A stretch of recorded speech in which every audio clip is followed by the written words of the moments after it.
بسم الله الرحمن الرحيم. الحمد لله وحده والصلاة والسلام على من لا نبي بعده. أما بعد فأعوذ بالله من الشيطان الرجيم. بسم الله الرحمن الرحيم. عن أبي ذر الغفاري رضي الله عنه أيضا أن ناسا من أصحاب النبي صلى الله عليه وسلم قالوا للنبي صلى الله عليه وسلم: يا رسول الله، ذهب أهل الدثور بالأجور يصلون كما نصلي ويصومون كما نصوم ويتصدقون بفضول أموالهم. قال: أوليس قد جعل الله لكم ما تصدقون؟ إن لكم بكل تسبيحة صدقة، وكل تكبيرة صدقة، وكل تحميدة صدقة، وكل تهليلة صدقة، وأمر بالمعروف صدقة، ونهي عن منكر صدقة، وفي بضع أحدكم صدقة. قالوا: يا رسول الله، أيأتي أحدنا شهوته ويكون له فيها أجر؟ قال: أرأيتم لو وضعها في حرام أكان عليه فيها وزر؟ فكذلك إذا وضعها في الحلال كان له أجر. رواه مسلم. د امام نووي رحمه الله د دې مختصر کتاب الاربعون النوویه دا 15 نمبر حدیث دی. د ابو ذر غفاری رضی الله عنه چې څه خلق ان ناسا من اصحاب النبي صلی الله علیه وسلم څه خلق د نبی علیہ السلام د صحابه کرامو نه راغلل. قالوا للنبي، نبی علیہ الصلوۃ والسلام ته فرمایل چې اے د الله رسوله، ذهب اهل الدثور بالاجور، مالدارو خلکو ټول اجرونه یوړل، ټول اجرونه وګټل، مزې یې وکړلې چې ثوابونه ټول وګټل. هغه څنګه؟ داسې چې یصلون کما نصلي، دوی منځونه کوي زمونږ د منځونو په شان، ویصومون کما نصوم، روژې نیسي زمونږ د روژو په شان، ویتصدقون بفضول اموالهم، او دوی سره چې کم زیاتی مالونه دي په هغې باندې صدقات کوي، خیراتونه کوي، د الله په لار کې خرچه کوي. او مونږ سره څه نشته چې مونږ د الله په لار کې خرچه وکړو، او د دې مالدارو خلکو نه په نیکیانو کې مونږ مخکې شو. نبی علیہ الصلوۃ والسلام ورته وویل: اولیس قد جعل الله لكم ما تصدقون؟ آیا الله رب العالمین تاسو د پاره داسې څه نه دي ګرځولي، یعنی تاسو له نه دي درکړي چې تاسو په هغې صدقه وکئ؟ نبی علیہ السلام د خپلې خبرې تشریح واپس هم داسې وکړه چې ان لکم بكل تسبیحة صدقه، تاسو چې هر ځل سبحان الله وایي ستاسو دومره اجر کیږي لکه تاسو چې د الله په لار کې یو صدقه، یو خیرات، یو انفاق، یو خرچ وکئ. په هر ځل الله اکبر باندې صدقه ده، په هر ځل الحمدلله باندې تاسو ته اجر د صدقې ملاویږي، په هر ځل لا اله الا الله باندې خلکو ته چې امر په نیکۍ باندې کوي، په دې باندې تاسو ته اجرونه ملاویږي د صدقات عمره. خلک د بدۍ نه چې منع کوي، حتی نبی علیہ السلام ورته وفرمایل: وفي بضع احدکم صدقه، کله چې په تاسو کې یو خاوند خپلې بیبي ته راتګ کوي او خپل شهوت پوره کوي، په دې کې صدقه ده. صحابه کرامو تپوس وکړ: د الله پیغمبره، په مونږ کې چې یو کس خپل شهوت پوره کوي، خپل انسانی حاجت پوره کوي د خپلې بیبي نه، دې کې هم اجر شته؟ نبی علیہ السلام ورته عقلي دلیل او نقلي دلیل دواړه پیش کړل. وی تاسو نه تپوس کوم، لو وضعها فی حرام، کوم دا شهوت د انسان په حرامو کې استعمال کی، اکان علیه فیها وزر، په دې کې د انسان ګناه کیږي که نه کیږي؟ د ګناهګار جوړیږي او که نه؟ نو جواب دا دی چې ولې نه؟ په حرامو کې خپل شهوات استعمالول ګناه کبیره ده. نبی علیہ السلام ورته وفرمایل: همدغه شانتې که یو سړی په حلالو کې خپل شهوت هغه استعمالوي، نو دغه انسان ته اجر ملاویږي، دی انسان ته د صدقې عمره اجر ملاویږي. په دې حدیث کې ډېرې ښکلې فایدې او ډېرې ښکلې مسئلې دي. د ټولو ناول د صحابه کرامو نهایت زیات حرص په اعمال صالحه او په نیکو اعمالو کې، د خیر په کارونو کې. د مالدارو خلکو سره صحابه کرامو زد عناد او حسد نه کو چې دا ولې مالدار دي، بلکې مسابقه یې کوله، مقابله یې کوله چې دا مالدار خلک خو سم ډېر اجرونه ګټي، منځونه هم کوي زموږ د منځونو په شان، روژې هم نیسي، زکاتونه هم ورکوي او صدقات هم کوي، او موږ صدقات کولی نشو، نو د دوی اجرونه به ډېري زموږ نه. د الله پیغمبره موږ ته هم داسې یو څه وښایه چې موږ هم د دې صدقات عمره اجرونه په خپلو اعمالو سره راګیر کو.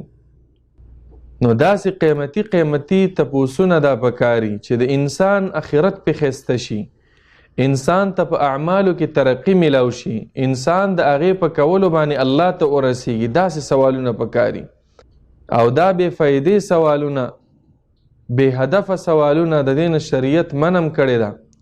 لکه مخکې حدیثونو کې بیان شو چې انما اهلک من کان قبلکم کثرة سؤالهم، مخکنی قومونه په دې باندې تباه شو چې بې ځایه تپوسونه، بې هدفه، بې مقصده تپوسونه، سوالونه کول. داسې سوال کول پکاري چې دینی فایده په انسان ته ملاوي.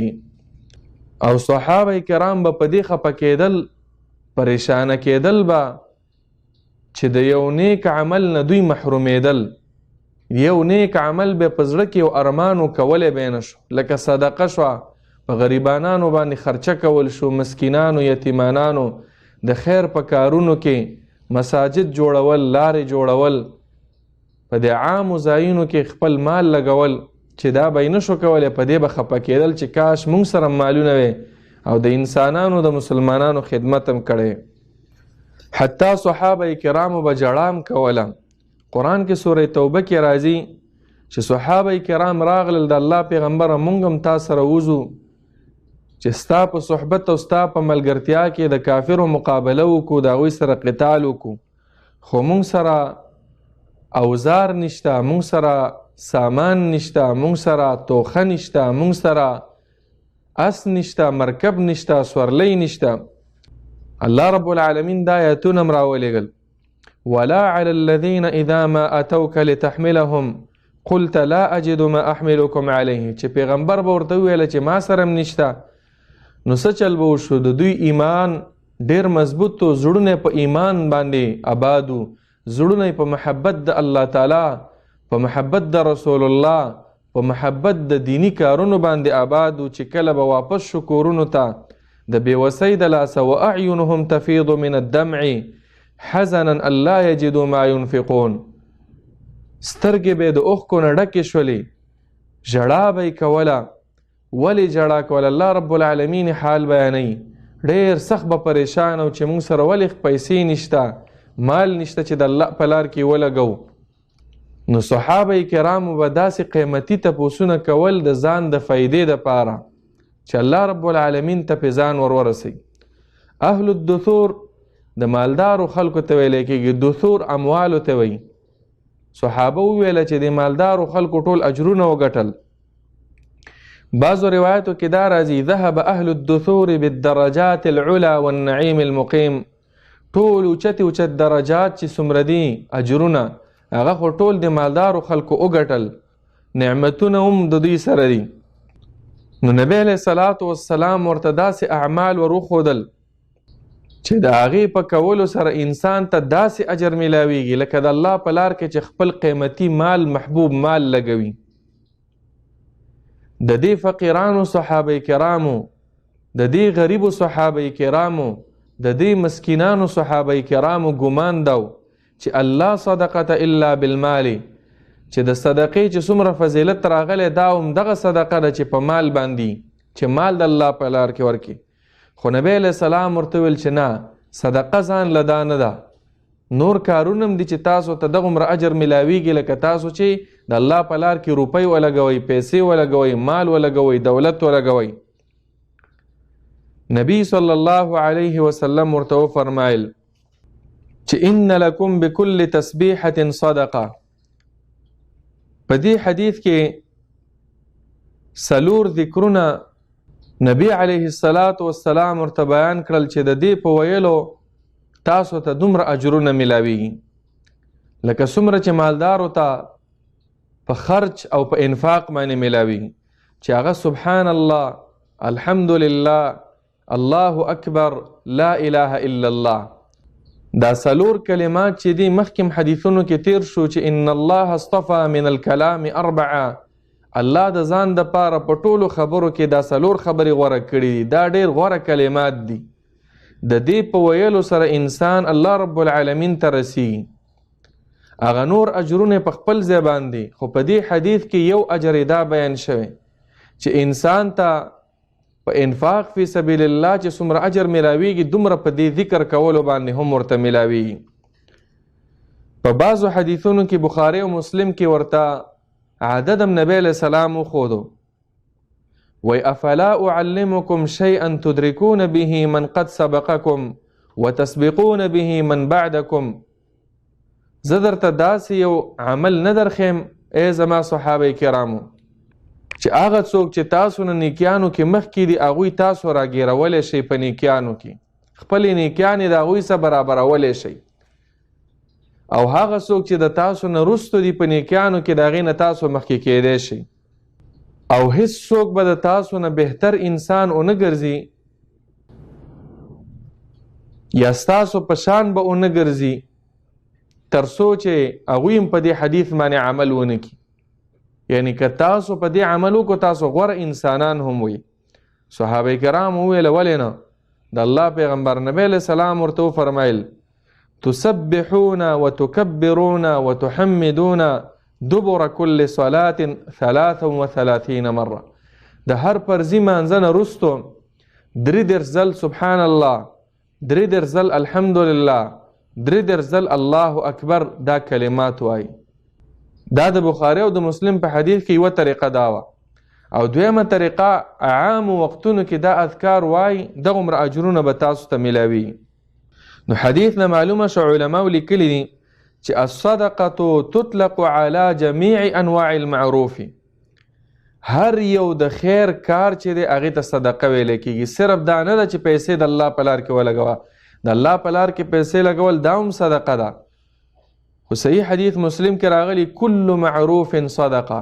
هر د خیر کار چې دی تا ته پکې دومره اجر ملاویږي لکه ته چې د الله په لار کې یو چاله څه ورکړي. په دې حدیث کې فضیلت د دې اذکارو بیان شو. دویم نبی علیہ السلام دا هم ذکر کو هغه عمل چې فایده نورو انسانانو ته ورسیږي. اوس دا ذکر کول فایده د دې ځان ته ده. معلومه دا شو چې دا صدقه دا دوه قسمه ده. یوه صدقه هغه دا ده چې د انسان ځان ته پیدوي لکه د اذکار شو. بله صدقه هغه ده چې نورو انسانانو ته ستا خیر ورسیږي. نورو انسانانو ته خیر ورسېدل هغه هم د حدیث کې بیان دي. امر بالمعروف صدقه. یو چاته په نیکۍ باندې حکم کول او یو څوک د بدۍ نه رامنع کول، یعنی دعوت کول، تبلیغ کول په نرمه لهجه باندې او د زړه په اخلاص باندې چې دا مسلمان رور په غلطه دی چې دا په صحیح لار روان شي، دا یو کافر دی بېدینه دی چې دا په اسلام کې داخل شي. علماو لیکلي کله کله داسې امر او تبلیغ او دعوت کول دا د دې روپو د صدقاتو نه ډېر غوره وي. لکه امر بالمعروف دا د ډېر فضیلت راغلی. او چې څوک امر بالمعروف نه کوي په حدیث صحیح کې راغلی دي چې د انسان باندې به عذاب را نازلیږي. لتأمرن بالمعروف ولتنهون عن المنکر او لیوشکن الله ان ينزل علیکم حجارة من السماء. ای زما امتیانو د الله د پاره به تاسو دعوت الی الله کوئ، دعوت فی سبیل الله به کوئ، تبلیغ به کوئ، حق تبلیغ، خلکو ته به نیک والی باندې حکم کوئ، د بدیو نه به منع کوئ. که دا کارم پرېښودو نو د الله د طرفه به په تاسو باندې د کاڼو باران وشي. فضیلت یې هم دا دی د امر بالمعروف او نهی عن المنکر چې نبی علیہ السلام فرمایي لأن يهدي الله بك رجلا واحدا کستا په وجه الله تعالی یو سړی ته هدایت وکي خیر لك من حمر النعم، دا د سرو اوښانو نه، هغه د سرو څارونه چې په عربو کې قیمتي اوښ هغه و چې سور رنګ به و، د هغې نه ستا دپاره ډېره غوره ده. یعنې تا سره دې په کروړونو په اربونو پیسې وي، ته دې ته څومره خوشحالی، د هغې نه زیاته خوشحالي دې ته پکار ده چې ستا په لاس باندې یو سړی په سمه لار روان شي، ستا د وجې نه بېلمازه وي هغه په مونځ باندې شروع وکړي، روژې نه نیسي، ستا د وجې نه روژې ونیسي، ستا د دعوت د وجې نه د مور او پلار احترام نه کوي، ستا د وجې نه د مور او د پلار احترام شروع کړي، په معاشره کې فسادونه کوي، قتلونه کوي، لوټماري کوي، غلاګانې کوي، خلکو ته ضرر رسوي، ته ورته دعوت ورکړې او ستا د وجې نه دا پرېږدي، دا د ټولو نه لوی عمل دی. نبی علیه الصلاة والسلام فرمایي او دې حدیث کې ورته صدقه ویلی شوې ده. علماو لیکلي دي چې د مال د لګولو نه امر بالمعروف په دې کې ډېر اجر او ډېر ثوابونه دي. د دې وجې نه یو حدیث کې راغلی دی، ابن ابي حاتم دا روایت راوړی چې ما من صدقة، هیڅ یوه صدقه داسې نشته چې احب الى الله چې الله رب العالمین ته ډېره خوښه ده د څه شي نه، من قول، د صدقې د ژبې نه، یعنی د دعوت الى الله نه. استدلال کې دا حدیث د دې حدیث د پاره دا آیاتم دلیل دی چې قول معروف ومغفرة خیر من صدقة يتبعها اذى، نیک خبره کول، چاته معافي کول، دا د صدقاتو نه غوره دی. رب العالمین داسې فرمایي. نو صدقات د ټولو نیکو اعمالو ته ویل کېږي، حتی په احادیثو کې دې ته هم صدقه ویلی شوی چې کف الاذى عن الناس، خلکو ته ضرر مه رسوه، دا صدقه ده. نبی علیه السلام نه تپوس وشو ای الاعمال افضل یا رسول الله، نبی علیه السلام ورته ویله ایمان په الله باندې، جهاد فی سبیل الله کول، نورم ډېر اعمالو ته نبی علیه السلام وښودل. صحابي ویله ارأیت ان ضعفت عن بعض العمل، ما ته خبر راکړه د الله پیغمبره که زه بعضې کارونه زما نه پاتې شي وی نه کم. نبی علیه السلام ورته وفرمایل تکف شرک عن الناس فانها صدقه، د خپل ضرر نه خلق محفوظ وساته، د خپل ژبې د ضرر نه، د لاس د ضرر نه، فانها صدقه، دا لویه صدقه ده. نو ګورئ د خلکو ته ضرر رسولو نه ځان بچ کول دا هم صدقه ده، او دا حدیث بخاري او مسلم کې دی. مسلمان ورور ته په پراخه تندي باندې، په پراخه مخ باندې خندا کول صدقه، دا هم صدقه ده.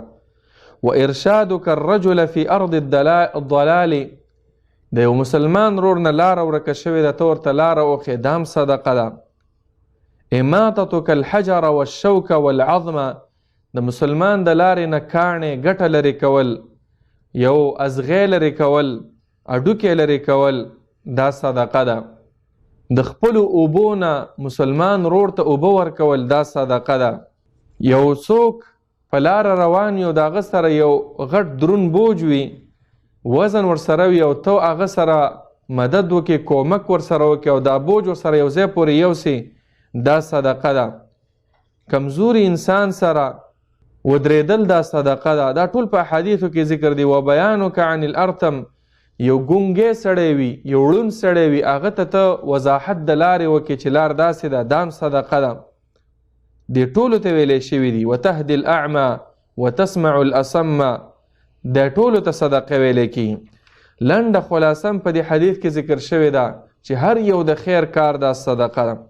حتی په روایت د بخاري او مسلم کې دا راغلی دي چې غوره صدقه دا هم ده چې سړی خپل مال په خپلو بیبیانو باندې، په خپلو بچو، په خپل اهل و عیال باندې لګوي. د اکثرو خلکو دې ته خیال نه وي، دا ورته هسې یو بوج او یو ټینشن ښکاري. کور دپاره چې پیسې ګټم نو وایي چې بس څه به کې، مجبوریت دی. مجبوریت مه وایه، ووایه په دې کې ثواب دی، الله رب العالمین ته په دې کې رسېدل دي. ځکه نبی علیه السلام فرمایي نفقة الرجل على أهله صدقه، وإذا أنفق الرجل على أهله وهو يحتسبها عند الله فهو صدقه. د الله د رضا په خاطر په خپل کور والاو باندې چې ته څه پیسې لګې دا هم ستا دپاره صدقه ده. بیا نبی علیه السلام ویل وفي بضع احدکم صدقه، د خپل کور والاو سره هم بستري کول، خپل شهوت پوره کول، هغوی ته راتګ کول دا هم صدقه ده. صحابو تپوس وکړو دې کې هم اجر دی د الله پیغمبره په دې عمل کې؟ نبی علیه السلام ورته وفرمیل او تاسو نه تپوس کوم که یو سړی د خپل شهوت دا په حرامو کې استعمالوي نو د دې به ګناه کیږي که نه به کیږي؟ وی ولې نه د الله پیغمبره؟ همدغه شانتې چې د حرامو نه ته بچ ساتې نو ثواب به دې کیږي، او که حرامو کې انسان ځان استعمالوي نو ګناه کیږي. نو د دې بالعکس اپوزیټ مطلب هم دا دی چې په حلالو کې ته استعمال کې نو تا ته به اجر ملاویږي. نو د دې حدیثونو خلاصه هم دا شوه چې ذکر کول کله کله په توجه او د زړه په هغه کامل توجه سره ذکر کول او په اخلاص سره دا د مال د لګولو نه ډېر اجر دی په دې کې. په دې باره کې یو بل حدیث هم دی په مسند احمد او ترمذي کې.